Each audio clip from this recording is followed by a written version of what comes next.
तो आज हम शुरू करेंगे, एक ही आयत से शुरू करेंगे जो हम पाएंगे गॉस्पेल ऑफ लूक, उसका 11वां अध्याय और पहली आयत, लूक 11:1। कोई पढ़ेंगे?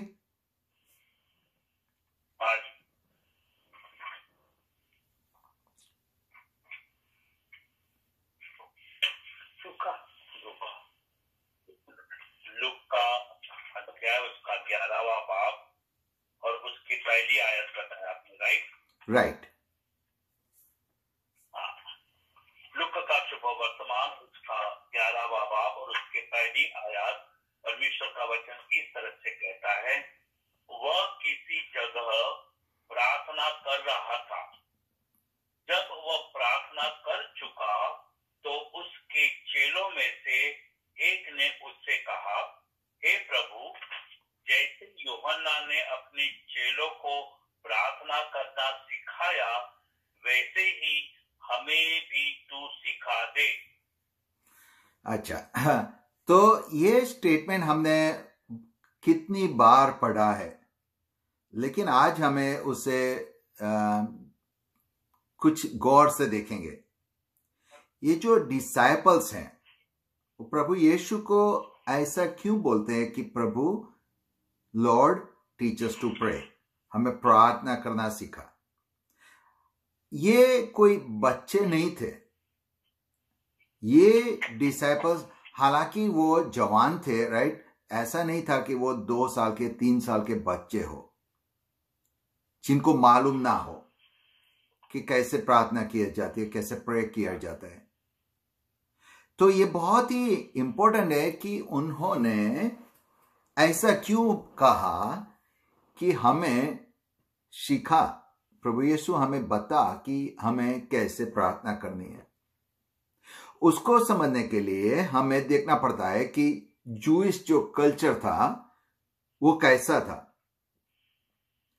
तो जूइश कल्चर के अंदर आपको शायद मालूम होगा, हमारे इंडिया पाकिस्तान में जब जो मुसलमान के बच्चे होते हैं, वो चाहे कितने भी छोटे हो, अभी तो स्कूल भी जाना शुरू नहीं किया है, लेकिन सबसे पहले उनको मदरसा में बिल्कुल भेजते हैं। वहां उन्हें सिखाया जाता है कैसे प्रार्थना करना, कैसे कुरान पढ़ना, वो सब सिखाया जाता है। इसी तरह से जूइश कल्चर के अंदर ऐसा होता है कि जब लड़का जब 5 साल का होता है तो उसे सिनेगॉग में वो राबी के पास भेज देते हैं सीखने के लिए, और वहां वो लोग तोरा मेमोराइज करते हैं। वो 5 साल की उम्र से लेकर 13 साल की उम्र तक चलता रहता है, और जब 13 साल पे पहुंचते हैं तब तक वो 13 साल के लड़कों को क्या मालूम होना चाहिए? उनको तोरा मालूम होना चाहिए, मालूम नहीं, उनको मेमोराइज होना चाहिए। दूसरी बात, उनको क्या मेमोराइज होना चाहिए? प्रॉफिट्स, जिसको नवीम बोलते हैं, वो भी मेमोराइज होना चाहिए, और किटुविम बोलते हैं, जो राइटिंग्स बोलते हैं, वो भी मेमोराइज होना चाहिए। तो 5 से लेकर 13 साल तक इन लोग को ये सब कुछ मेमोराइज कर देना होता है, और वो सिनेगॉग में पढ़ते हैं, राइट। और उसके बाद उनकी ट्रेनिंग कंटिन्यू रहती है, उनकी टेस्ट होती है, और टेस्ट में जो पास होते हैं, जिसके पास प्रॉमिसिंग होता है, जिनकी लगता है कि ये लड़के में कुछ है, उनको 17 साल तक और सिखाया जाता है। और 17 साल के बाद राबी ऐसा बोलता है, फॉलो मी। और जब फॉलो मी बोलता है राबी, इसका मतलब है कि now he is following his master. तो ये जो प्रभु के जो डिसाइपल्स थे, वो चाहे कोई भी राबी ने उनको नहीं बोला है कि फॉलो मी, क्योंकि वो 17 साल से तो ज्यादा ही होंगे। मतलब है क्या थे कि जो ब्राइटेस्ट स्टूडेंट नहीं होते, वो क्या करते हैं, उनको उनके घर वापस भेज देते हैं, और वो अपना फैमिली बिजनेस में लग जाते हैं। तो प्रभु ने इन लोग को जब बुलाया फॉलो मी, तो उनके लिए तो ये सेकंड चांस था, क्योंकि पहले तो वो रिजेक्ट हो चुके थे।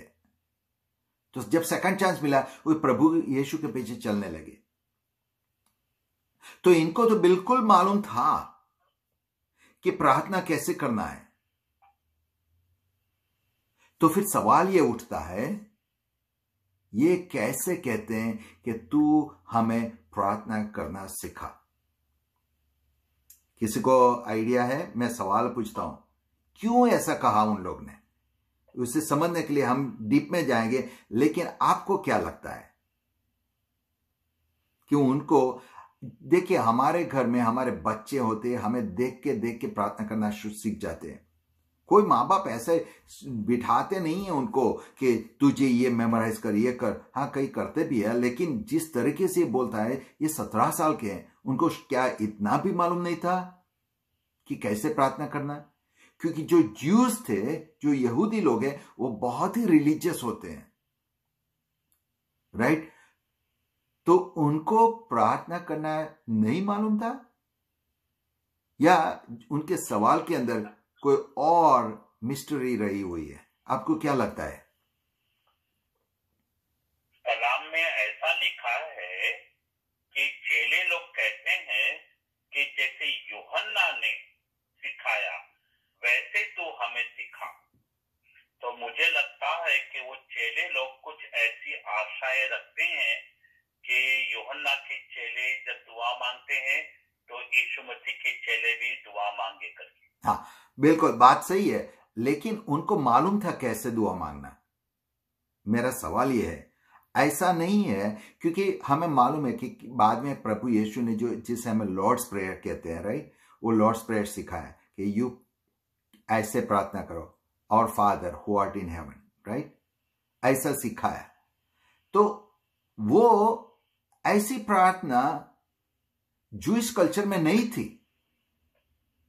ओल्ड टेस्टामेंट में आवर फादर ऐसी कोई प्रार्थना नहीं थी। तो प्रभु ने ये क्यों सिखाया? आपकी बात सही है, लेकिन उनको मालूम था कि कैसे प्रार्थना करनी एक यहूदी लड़के की तरह से, और एज ए ज्यूइश मैन उनको मालूम था कैसे प्रार्थना करना, क्योंकि पूरा ओल्ड टेस्टामेंट प्रार्थनाओं से भरा पूरा है, राइट? तो इसे देखने के लिए हमें देखना चाहिए कि ये डिसाइपल्स ने क्या किया है, राइट? तो डिसाइपल्स ने, जो प्रभु के चेले हैं, उन्होंने देखा कि प्रभु यीशु प्रार्थना करते हैं, राइट? बहुत ही आयत है, मैं सिर्फ देता हूं कि लूका 3:21 में कहते हैं, while he was praying heaven open, जब प्रभु यीशु का बैप्टिज्म हुआ तब आकाश खुल गया। लिखा है वहां कि when he was praying the heaven open। Matthew 14:23 वो बोलते हैं पहाड़ के ऊपर, माउंटेन के ऊपर, इट वॉज इवनिंग, शाम हो चुकी थी, लेकिन वो अकेला प्रार्थना करने गया। मार्क 6:46 में कहता है he was on a mountain to pray alone। लूका 6:12 में, हाँ, ये रेफरेंस कौन सा है उर्दू में? मार्कस 6:46।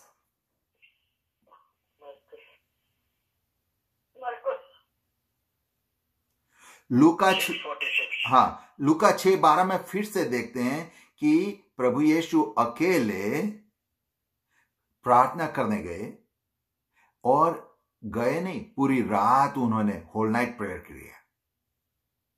फिर मार्कस 1:35 में लिखा है कि अर्ली मॉर्निंग, बहुत ही, जब अभी तो सूरज भी नहीं आया था, अभी अंधेरा था, उतनी जल्दी में भी प्रभु यीशु ने घर छोड़ के बाहर गए और प्रार्थना करने गए।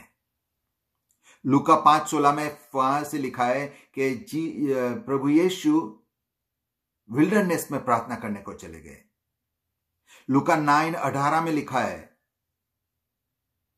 कि ये प्रभु यीशु प्रार्थना करते थे। मत्ती 26:36 में लिखा है, वो चेले को बोलता है कि आप यहां बैठो, मैं वहां जाके प्रार्थना करता हूं। तो डिसाइपल्स ने देखा कि प्रभु यीशु, पहली बात, रोजाना प्रार्थना करते हैं, राइट? वो रोजाना प्रार्थना करते हैं। पहली बात तो ये समझ लो कि डिसाइपल्स ने क्या देखा कि प्रभु यीशु रोज प्रार्थना करते हैं। और दूसरी बात, चेले को यह भी मालूम था कि प्रभु यीशु ने उनको भी बोला है कि तुम भी प्रार्थना करो, राइट? अगर आप देखते हैं मत्ती 6 अध्याय और 5वीं कलम में, वहां लिखा है कि ऐसे प्रार्थना करो। मत्ती 6:6 में भी लिखा है। पूरा मत्ती का जो 6 अध्याय है वो प्रभु अपने चेलों को बोलता है कि तुम प्रार्थना करो, प्रार्थना करो, प्रार्थना करो। मत्ती 5 में भी बोलता है कि तुम प्रार्थना करो। मत्ती 7 में भी लिखा है तुम प्रार्थना करो। मत्ती 18 में लिखा है तुम प्रार्थना करो। मार्क 11 में लिखा है तुम प्रार्थना करो।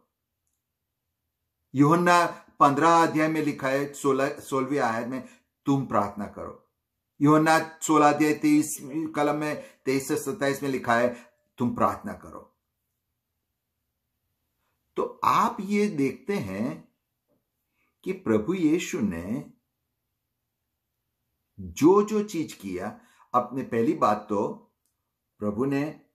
प्रभु यीशु खुद प्रार्थना करते थे, अकेले में प्रार्थना करते थे, पूरी रात को प्रार्थना करते थे, सुबह अर्ली मॉर्निंग में जाके प्रार्थना करते थे। और प्रभु ने अपने चेलों को भी बोला कि तुम भी प्रार्थना करो। लेकिन एक चीज आप देखो, ध्यान से देखना। अब हम जो प्रार्थना करने जाते हैं किसी की बीमारी के लिए, कोई बीमार है अस्पताल में, मैं ऐसा नहीं कहता हूं हमें प्रार्थना नहीं करना चाहिए। तो हम कैसे प्रार्थना करते हैं, राइट? प्रभु इसको चंगा कर, राइट?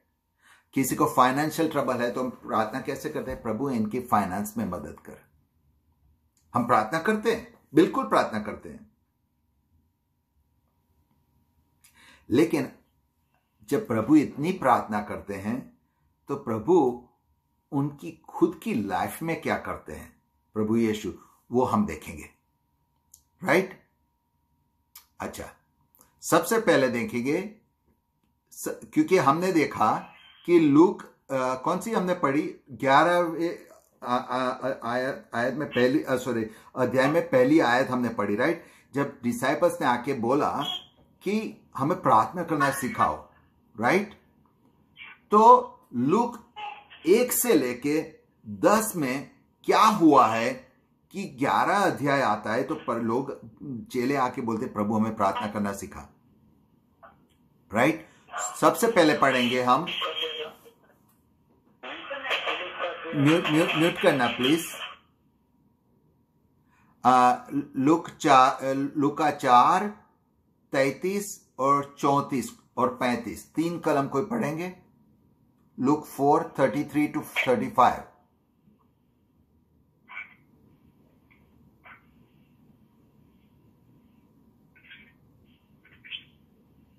लूक 4 उसका 33वीं बाब से लेकर 35 तक पढ़ेंगे। आराधनालय में एक मनुष्य था जिसमें अशुद्ध आत्मा थी। वह ऊंचे स्वर से चिल्ला उठा, हे यीशु नासरी, हमें तुझसे क्या काम? क्या तू हमें नष्ट करने आया है? मैं तुझे जानता हूं तू कौन है, तो परमेश्वर का पवित्र जन है। यीशु ने उसे डांट कर कहा, चुप रह और उससे निकल जा। तब दुष्टात्मा उससे बीच में पटक कर बिना हानि पहुंचाए उसमें से निकल गई। अच्छा, अभी मैं आपको समझा रहा हूं, राइट? आप समझने की कोशिश करना।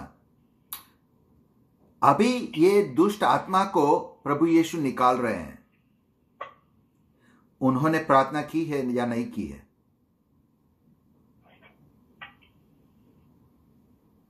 उसने डायरेक्ट एक्शन किया, प्रार्थना नहीं किया है, राइट? ऑर्डर किया, अच्छा, तो अभी मेरे साथ रुकना, ओके? मेरे साथ पढ़ना। जो प्रभु एक तरह से, अभी आप समझते हैं, प्रभु यीशु रोज प्रार्थना करते हैं, अपने चेलों को बोलते हैं कि तुम प्रार्थना करो, लेकिन जब समय आता है कुछ करने का तो प्रभु यीशु खुद प्रार्थना नहीं करते हैं। राइट? अच्छा, देखते हैं, हमने लूक 4 में देख रहे हैं अभी। अच्छा, उसकी 38 वर्स 38 एंड 39, लूका 4 38 और 39। वह आराधनालय में से उठकर समौन के घर में गया। समौन की सास का ज्वर चढ़ा हुआ था और उन्होंने उसके लिए उससे विनती की। उसने उसके निकट खड़े होकर ज्वर को डांटा और ज्वर उतर गया और वह तुरंत उठकर उनकी सेवा टहल करने लगी। अच्छा, तो यहां भी अभी 2 चीज का ध्यान रखना है। पहली बात, प्रभु कैसे चमत्कार करते हैं और प्रभु के साथ कौन है, कौन देख रहा है। तो यह लूका 11 में वो बोलते हैं कि चेले बोलते हैं मुझे प्रार्थना करना सिखा, लेकिन उससे पहले क्या हुआ है वो मैं आपको बता रहा हूं। तो पहले तो अशुद्ध आत्मा को, डीमन को निकाला, प्रार्थना नहीं किया, उसको कमांड किया। ये पीटर की जो सास थी उसे बुखार था, वहां भी प्रभु यीशु ने प्रार्थना नहीं किया है, उसको कमांड किया है। अच्छा, चलो देखते हैं 40 और 41, लूका 4 40 और 41 में क्या लिखा है। और किसी को पढ़ना है क्या? आप पढ़ सकते हैं। सूरज डूबते समय जिन जिन के यहाँ लोग नाना प्रकार की बीमारियों में पड़े हुए थे, वे सब उनके पास ले आए और उसने एक एक पर हाथ रखकर उन्हें चंगा किया।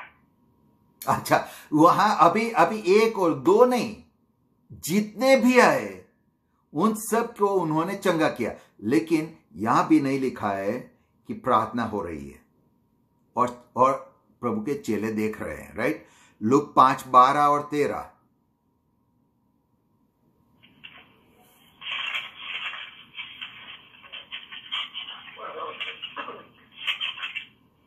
यीशु ने जवाब में उससे कहा,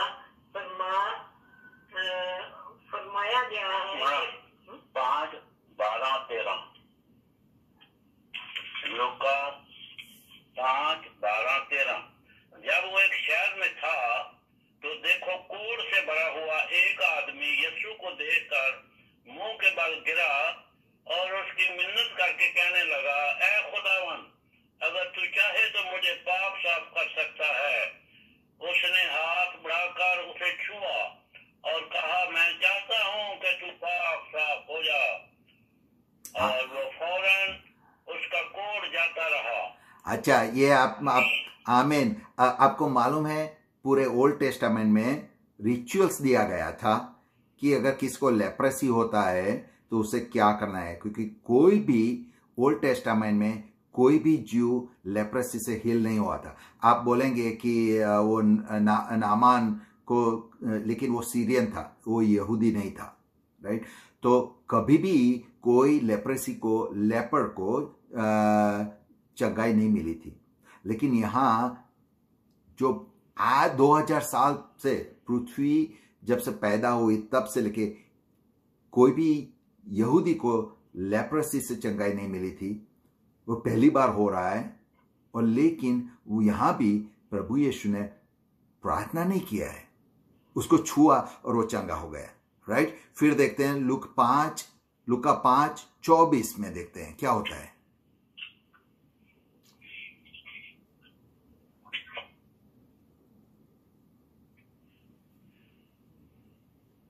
परंतु इसलिए जानो कि मनुष्य के पुत्र को पृथ्वी पर पाप क्षमा करने का भी अधिकार है।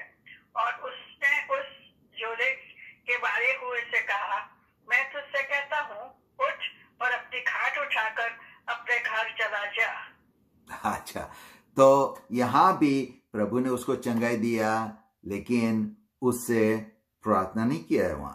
अच्छा, लूका 6 देश में देखते हैं कि किसी का हाथ एकदम सूख गया था, उसको प्रभु चंगाई देता है। लूका 6:19 में वहां लिखा है, इतने सारे लोग आए, जितने भी लोग आए उन सबको चंगाई मिली। लूका 7 में, चैप्टर 7 में 3 बात है, राइट? 2 बिल्कुल बात है कि सेंचुरियंस का जो एक सर्वेंट था उसे चंगाई मिलती है, और वहां एक विडो थी, एक विधवा मां थी, उसके बेटे को मुर्दों में से उठाया, लेकिन मुर्दों में से उठाया, फिर भी वहां प्रार्थना की बात नहीं है।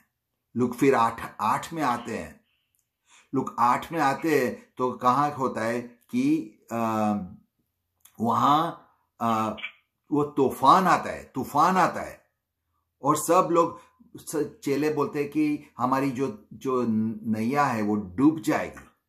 तब प्रभु यीशु ने समुद्र को और पवन को धमकाया और शांति हो गई। वहां भी प्रभु ने प्रार्थना नहीं किया है।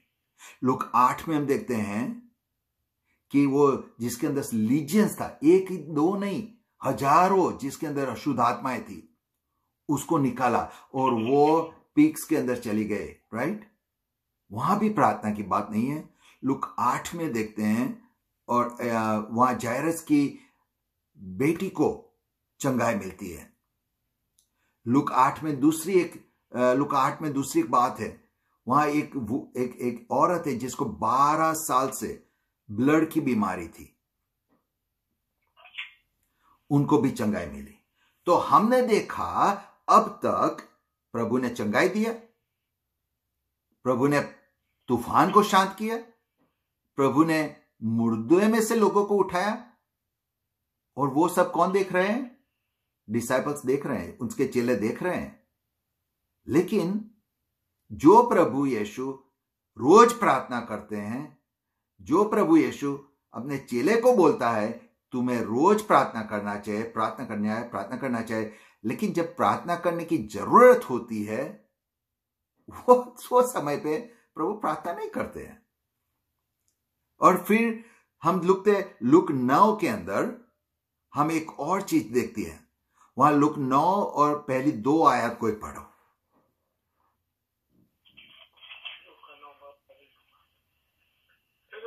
उसने 12 को बुलाकर उन सब दुष्ट आत्माओं को और बीमारियों को दूर करने की सामर्थ और अधिकार दिया, और उन्हें परमेश्वर के राज्य का प्रचार करने के और बीमारियों को अच्छा करने के लिए भेजा। अच्छा, तो प्रभु यीशु लूक 9 में क्या करते हैं? लूका 9 में वो अपने चेलों को, जो 12 चेले हैं, उनको पावर देता है और अथॉरिटी देता है। किसके लिए? चंगाई के लिए और दुष्ट आत्माओं को निकालने के लिए, राइट? लेकिन प्रभु ने ऐसा नहीं बोला इस समय कि आप जाके प्रार्थना करना, उनके ऊपर हाथ रखना और फिर मैं चंगाई मिलेगी या तो दुष्ट आत्मा जाएगी। यहां इंस्ट्रक्शन में जो बहुत इंपॉर्टेंट इंस्ट्रक्शन हम मानते हैं, वो इंस्ट्रक्शन नहीं दिया है। और फिर लूक 9 अगर आप पढ़ते हैं, लूक 9 में क्या होता है? प्रभु 5000 लोगों को खिलाते हैं। वहां जो रोटी लेके भांगते हैं, उसको तोड़ते हैं, लेकिन वहां भी नहीं लिखा है कि उसने प्रार्थना किया। फिर क्या होता है? पीटर लूक 9 में बोलता है कि Jesus you are the Christ. Luke 9 में प्रभु यीशु अपने मृत्यु की बात करते हैं। और फिर लूक 9 में एक बहुत ही इंपॉर्टेंट चीज होती है, माउंट ऑफ ट्रांसफिगरेशन। जब पीटर, जॉन और जेम्स को लेके पहाड़ पर जाते हैं तो उसकी शक्ल बदल जाती है, राइट? लेकिन अब हम देखेंगे, पहले देखने से पहले मैं फिर आपको रिमाइंड कराना चाहता हूं कि लूका 1 से लेके लूका 9 तक आते हैं तो उसमें बहुत ही मिरेकल्स हुए। इतना नहीं, लूक 10 के अंदर आप देखते हैं, लूक 10 में क्या होता है? लूका 10 में क्या होता है कि पहले कितने को भेजा? 12 को, राइट? पहले 12 को भेजा लूका 9 में।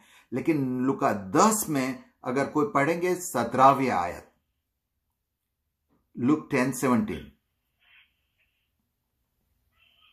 वे 70 आनंद करते हुए लौटे और कहने लगे, हे प्रभु, तेरे नाम से दुष्टात्मा भी हमारे वंश में है, 70 आदमियों को निकाला। हाँ, 70। हाँ, तो लूक 9 के अंदर क्या होता है, प्रभु 12 को भेजते हैं, उनको अधिकार देते हैं दुष्ट आत्माओं को निकालने के लिए, लोगों को चंगा करने के लिए। अभी प्रभु ने अपना जो जो चेले हैं 12 की जगह 17 को भेजा, और 17 वापस आके क्या बोलते हैं, प्रभु तेरे नाम से तो लोग चंगा होते हैं और दुष्ट आत्मा भी निकल जाती है। एक भी ने ऐसा नहीं कहा, ना तो प्रभु यीशु ने उनको बोला है कि तुम जाके प्रार्थना करना, न तो वो लोग ने जो इतने काम किए वो प्रार्थना किया। लेकिन ये बात मत भूलना कि प्रभु खुद रोज प्रार्थना करते थे। प्रभु ने खुद बोला चेलों को तुम भी रोज प्रार्थना करो। लेकिन जब काम की बात आती है तो कहीं नहीं लिखा है कि प्रभु ने प्रार्थना किया और चंगाई मिली। अगर आपको मालूम है, जब प्रभु ने 5000 लोगों को खाना खिलाया तब प्रार्थना नहीं किया, प्रभु ने चंगाई दिया तब प्रार्थना नहीं किया, प्रभु ने दुष्ट आत्माओं को निकाला तब प्रार्थना नहीं किया, जब प्रभु ने तूफानों को बंद कर दिया तब प्रार्थना नहीं किया। तो फिर सवाल आता है कि प्रभु खुद क्या प्रार्थना करते थे? आपने कभी सोचा है? जब प्रभु यीशु रोज प्रार्थना करने जाते थे, कभी कभी होल नाइट प्रेयर करते थे, कभी सुबह उठ के चले जाते थे और अपने शिष्यों को बोलते तुम भी प्रार्थना करो, प्रार्थना करो, प्रार्थना करो। तो प्रभु यीशु खुद क्या प्रार्थना करते थे? क्योंकि जब प्रार्थना की बिल्कुल जरूरत होती है उस समय उन्होंने प्रार्थना नहीं किया है।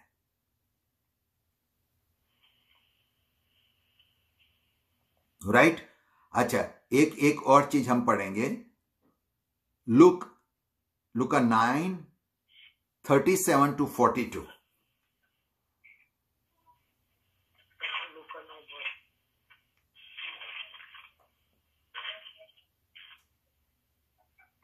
दूसरे दिन जब वे पहाड़ से उतरे तो एक बड़ी भीड़ उससे आ मिली, और देखो भीड़ में से एक मनुष्य ने चिल्लाकर कहा, हे गुरु, मैं तुझसे विनती करता हूँ कि मेरे पुत्र पर कृपा दृष्टि कर, क्योंकि वह मेरा इकलौता है, और देख एक दुष्टात्मा उसे पकड़ती है और वह एकाएक चिल्ला उठता है, और वह उसे ऐसे मरोड़ती है कि वह मुंह में फेन भर लाता है और उसे कुचल कर कठिनाई से छोड़ती है।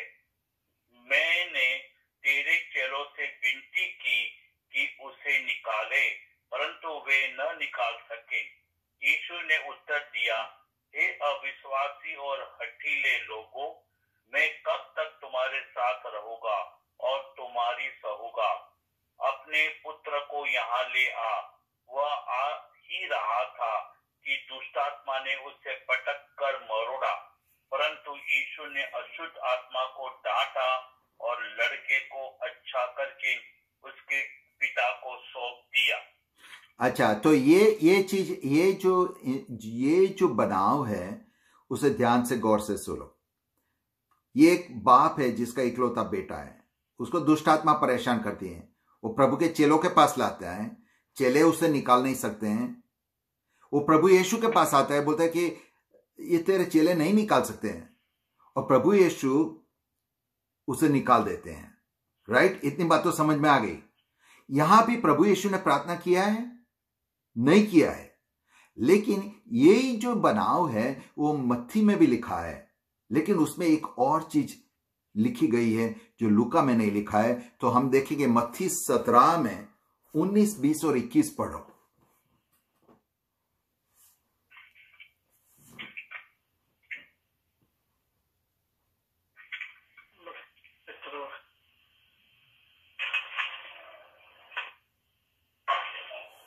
तब चेलों ने एकांत में यीशु के पास आकर कहा, हम उसे क्यों नहीं निकाल सके?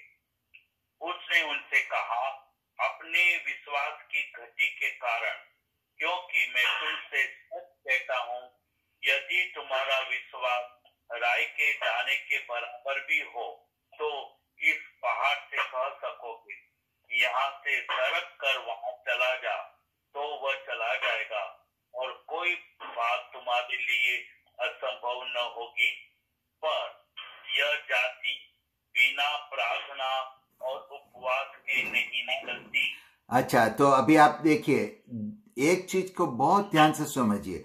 ये पर्टिकुलर इंस्टेंस, हमने जो अभी तक के जितने इंस्टेंस देखे उसमें चंगाई मिली है, उसमें तूफान शांत हुआ है, उसमें लोगों में से अशुद्ध आत्मा निकली है, लेकिन प्रभु ने प्रार्थना नहीं किया है। इस पर्टिकुलर इंस्टेंस में अपने चेले को प्रभु बोलते हैं कि बिना प्रार्थना को और प्रार्थना और फास्टिंग और प्रेयर, उसके अलावा ये दुष्ट आत्मा निकलती नहीं है। लेकिन वो खुद ने, प्रभु ने ना तो फास्टिंग, पता नहीं फास्टिंग किया या नहीं किया है उस समय पे, लेकिन प्रार्थना तो नहीं किया है। तो अभी आप समझ सकते हैं, ये शिष्य अभी कंफ्यूज हो रहे हैं, या तो मैं कंफ्यूज हो रहा हूं, जैसे कि प्रभु आप रोज प्रार्थना करते हैं, रोजाना प्रार्थना करते हैं, कभी पूरी रात प्रार्थना करते हैं, आप हमें बोलते हैं रोज प्रार्थना करो, आप बोलते हैं कि बिना प्रार्थना किए अशुद्ध आत्मा नहीं निकलता है, लेकिन न तो आपने चंगाई के टाइम, न तो अशुद्ध आत्मा निकालने के टाइम, न तो हमें भेजा गया तब आपने बताया, न तो ये लड़के को अच्छा किया, चंगा किया, तभी आपने प्रार्थना की है। तो आप जो करते हैं, आप जो कहते हैं वो नहीं करते हैं, लेकिन हमें बोलते हैं प्रार्थना करना। इसका मतलब क्या है? ये चेले क्या कह रहे हैं कि हमारी जो समझ है प्रार्थना करने की वो कुछ अलग है। जब प्रभु तुम प्रार्थना करने को हमें बोलते हो तो हमें क्या करना है? अब बात समझ में आ रही है ना? ये कैसे एक स्टेप बाय करके, एक स्टेप करके ये चेले देख रहे हैं कि प्रभु एक तरह से तो प्रार्थना करते हैं, हमें प्रार्थना करने को बोलते हैं, लेकिन जब चंगाई की बात आती है तब प्रार्थना खुद नहीं करते हैं, और हमें और ये भी बोलते हैं कि बिना प्रार्थना किए ये जाती नहीं है। तो ये प्रार्थना चीज क्या है? तो ये बोलते हैं कि अभी एक ही सॉल्यूशन है, तुम हमें बताओ कि तुम क्या बोलते हो, किससे तुम प्रार्थना कहते हो, और हमें कैसे करनी है वो हमें बताओ। मैं जरा रुकना चाहता हूं, आप मेरा पॉइंट समझ रहे हैं कि नहीं? जरा बोलना मैं जो क्या कह रहा हूं।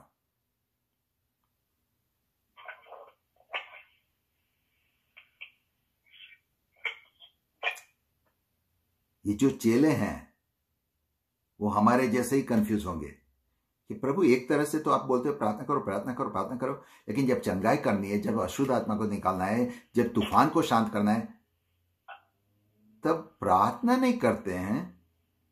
लेकिन आप तो उनको बोलते हैं ऐसा हो जाओ वैसा हो जाओ, तो आप किसे प्रार्थना कहते हैं? तब प्रभु यीशु ने उनको क्या सिखाया? हम जिसे लॉर्ड्स प्रेयर बोलते हैं, राइट?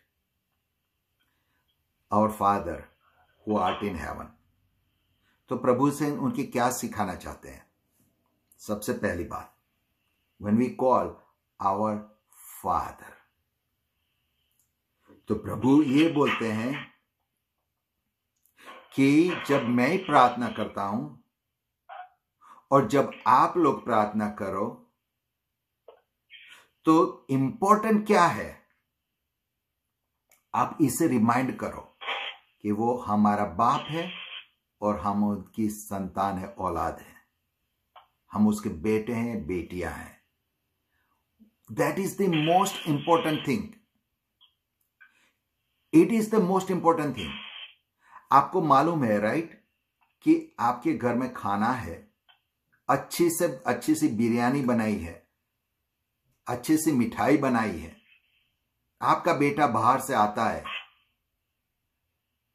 उसे आपसे प्रार्थना करनी पड़ती है, मामी डैडी मैं प्रार्थना करता हूं मुझे ये बिरयानी खाने दो, मुझे ये मिठाई खाने दो। उसको प्रार्थना करनी पड़ती है? नहीं। वो जानता है कि वो आपका बेटा है, वो ले लेता है, उसे प्रार्थना की जरूरत नहीं, क्योंकि वो समझता क्या है कि ये मेरे मां बाप है और मैं उनकी संतान हूं, इनकी औलाद हूं, इनका बेटा हूं, बेटी हूं। तो प्रभु ये क्या बोलता है, जब सुबह होती है, रात होती है, तुम प्रार्थना करो, उसमें ये याद रखो कि तुम कौन हो। और वो चीज जब प्रार्थना कर करके अगर हमारे दिल में वो बाबत आ जाती है, वो बात हमारे हृदय में पूरी से लिख जाती है, तो फिर दिन में जो भी कुछ करना है वो हम ले लेते हैं। लेकिन उसका रहस्य क्या है, उसका मिस्ट्री क्या है, उसका भेद क्या है? Our father.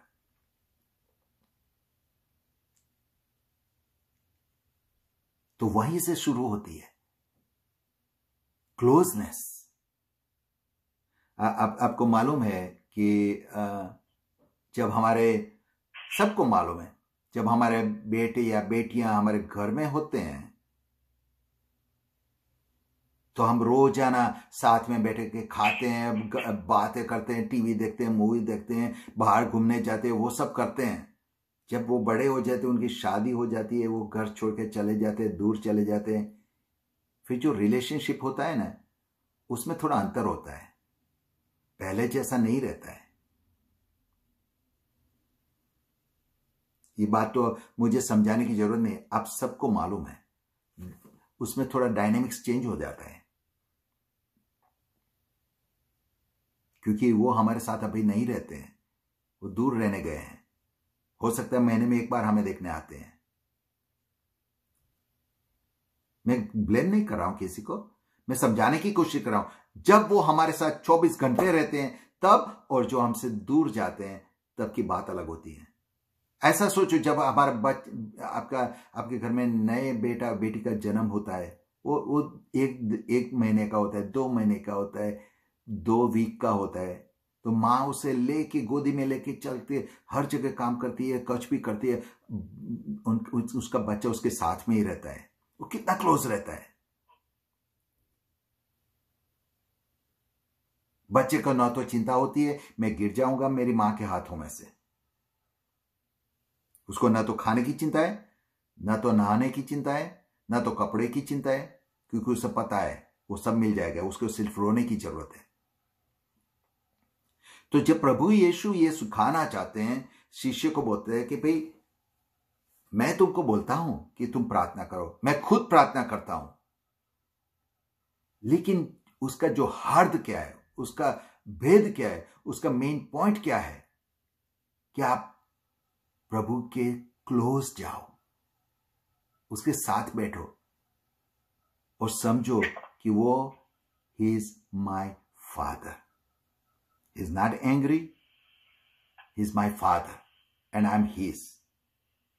तो ये बात बताना चाहते थे प्रभु, और शिष्य को ये समझ में नहीं आ रहा था, अरे इसीलिए वो पूछते कि प्रभु तू कहता है और करता है कुछ अलग है, हमें बता कि राज क्या है। प्रभु उनको राज बताता है। फिर आपको मालूम है क्या होता है इन बुक ऑफ एक्ट्स में, जब पीतर जब चलता है ना, तो उसका साया पड़ने से लोग चंगे हो जाते हैं, उसे प्रार्थना की भी जरूरत नहीं पड़ती है। राइट, बिल्कुल लिखा है ना बाइबल में। वो पीतर चाहता है, वो मंदिर के दरवाजे पे वो भीख मंगा बैठा है जो अपाहिज है, उसको हाथ पकड़ के बोलता है उठ और चलना है। वहां भी उसने प्रार्थना नहीं किया। क्यों?